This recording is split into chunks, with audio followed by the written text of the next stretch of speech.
సమూయేలు మొదటి గ్రంథము 6వ అధ్యాయము.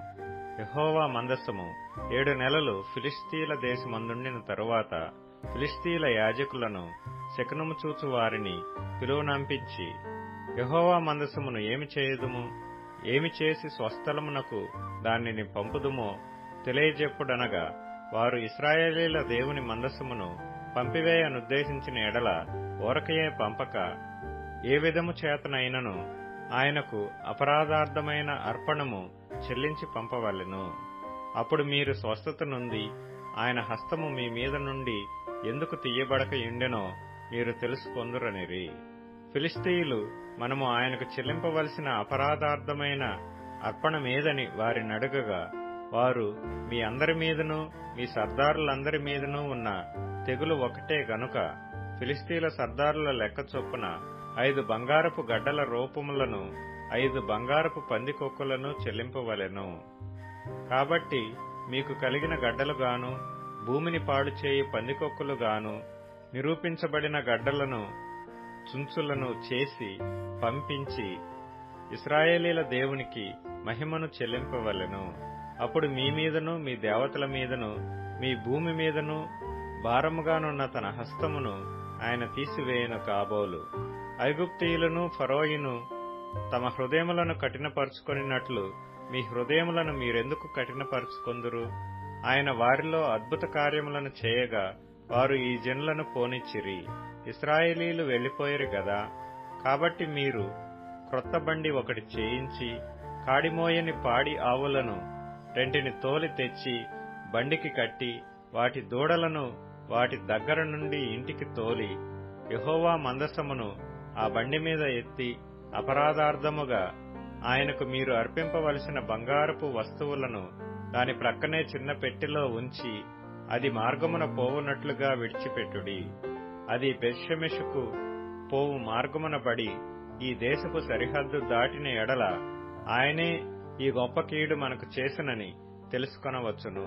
ఆ మార్గమున పోని ఎడల ఆయన మనలను మొత్తలేదనియు మన అదృష్టవశము చేతనే అది మనకు సంభవించిననియు తెలుసుకొందుమనిరి. వారు అలాగున 2 పాడి ఆవులను తోలి తెచ్చి బండికి కట్టి వాటి దూడలను ఇంటి లోపల పెట్టి యెహోవా మందసమును బంగారు గడ్డలను పందికొక్కు రూపములను గల ఆ చిన్న పెట్టెను బండి మీద ఎత్తగా, ఆ ఆవులు రాజమార్గమున బడి చక్కగా పోవచ్చు అరచుచు బేత్షెమెషు మార్గమున నడిచెను. ఫిలిష్తీయుల సర్దారులు వాటి వెంబడియే బేత్షెమెషు సరిహద్దు వరకు పోయిరి. బేత్షెమెషు వారు లోయలో తమ గోధుమ చేలను కోయిచుండిరి. వారు కన్నులెత్తి చూడగా మందసము వారికి కనబడెను. దానిని చూచి వారు సంతోషించిరి. ఆ బండి బేత్షెమెషు వాడైన యెహోషువ యొక్క పొలములోనికి వచ్చి అక్కడనున్న ఒక పెద్ద రాతి దగ్గర నిలువగా, వారు బండి యొక్క కర్రలను చీల్చి ఆవులను యెహోవాకు దహన బలిగా అర్పించిరి.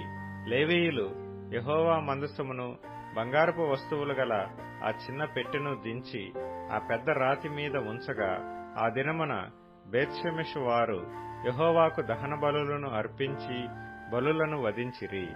ఫిలిష్తీయుల సర్దారులు 5 అంతవరకు చూచి నాడే ఎక్రోనునకు తిరిగి వెళ్లిరి. అపరాధార్థమైన అర్పణగా ఫిలిష్తీయులు చెల్లించిన బంగారపు గడ్డలు ఏవనగా, అష్డోదు వారి నిమిత్తము 1, గాజా వారి నిమిత్తము 1, అష్కెలోను వారి నిమిత్తము 1, గాతు వారి నిమిత్తము 1, ఎక్రోను వారి నిమిత్తము 1. ప్రాకారము గల పట్టణముల వారేమి, పొలములోని గ్రామముల వారేమి ఫిలిష్తీయుల 5 సర్దారుల పట్టణములన్నిటి లెక్క చొప్పున బంగారపు పందికొక్కులను అర్పించిరి. వారు యెహోవా మందసమును దింపిన పెద్ద రాయి దీనికి సాక్ష్యము. నేటి వరకు ఆ రాయి బేత్షెమెషు వాడైన యెహోషువ యొక్క పొలములోనున్నది. బేత్షెమెషు వారు యెహోవా మందసమును తెరచి చూడగా, దేవుడు వారిని హతము చేసి ఆ జనులలో 50,070 మందిని మొత్తెను. యెహోవా గొప్ప దెబ్బతో అనేకులను మొత్తగా జనులు దుఃఖాక్రాంతులైరి. అప్పుడు బేత్షెమెషు వారు, పరిశుద్ధ దేవుడైన యెహోవా సన్నిధిని ఎవరు నిలువగలరు? మన యొద్ద నుండి ఆయన ఎవరి యొద్దకు పోవాలనని చెప్పి కిర్యత్యారీము కాపురస్తులకు దూతలను పంపి, ఫిలిష్తీయులు యెహోవా మందసమును మరలా తీసుకొని వచ్చిరి. మీరు వచ్చి మీ దాపునకు దానిని తీసుకొని పోవలనని వర్తమానము పంపిరి.